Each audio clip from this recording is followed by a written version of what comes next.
ठाकरे गटाचे माजी नगरसेवक अभिषेक घोसाळकरांची हत्या, गोळ्या झाडणाऱ्या मॉरिस नरोन्नाचं घोसाळकरांसोबत आधी फेसबुक लाईव्ह, नंतर फेसबुक लाईव्ह मध्येच गोळीबाराचा थरार।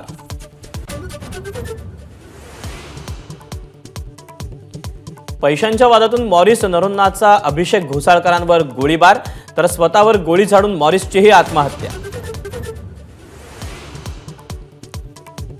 मॉरिसचा पीए मेहुल पारिख आणि रोहित साहू पोलिसांच्या ताब्यात, पोलिसांनी एक बंदूक आणि 2 जिवंत काडतुसं केली जप्त।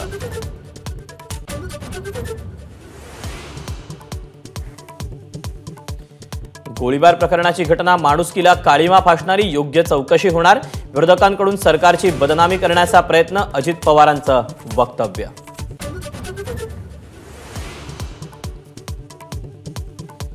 राज्यात गुंडांचं सरकार बसलंय, दोन्ही बाजूने गुंडगिरी सुरू, घोसाळकरांवरील गोळीबाराप्रकरणी आदित्य ठाकरेंची टीका।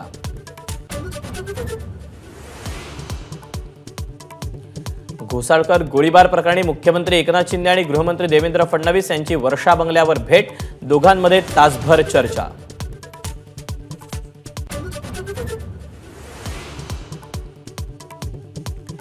उद्धव ठाकरेंचा आजचा शाखा भेटीचा कार्यक्रम रद्द, ठाकरे कुटुंबीय सकाळी दहिसरला अभिषेक घोसाळकर यांच्या कुटुंबियांची भेट घेणार।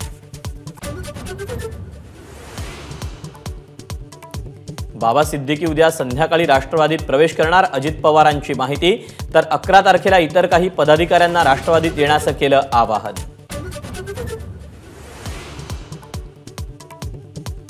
राज्यसभेवर राष्ट्रवादीकडून 7 ते 8 जण इच्छुक, उपमुख्यमंत्री अजित पवारांची माहिती, भाजपनं किती जणांना पाठवायचा हा त्यांचा प्रश्न, अजितदादांचं उत्तर।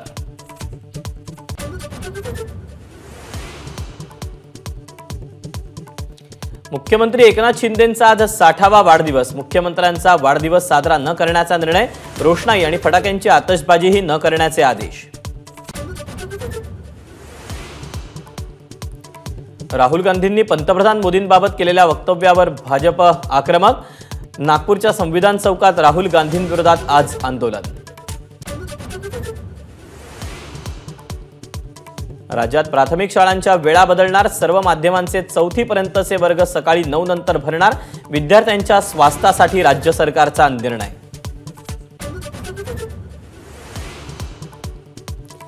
पाकिस्तानमधील निवडणुकीत इम्रान खान समर्थक बहुमताच्या दिशेनं, नवाज शरीफ यांचा पक्ष दुसऱ्या तर बिलावल भुट्टो यांचा पक्ष तिसऱ्या क्रमांकावर।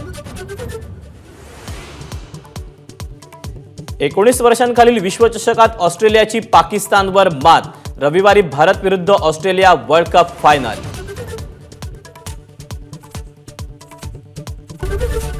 एबीपी माझा, उघडा डोळे बघा नीट।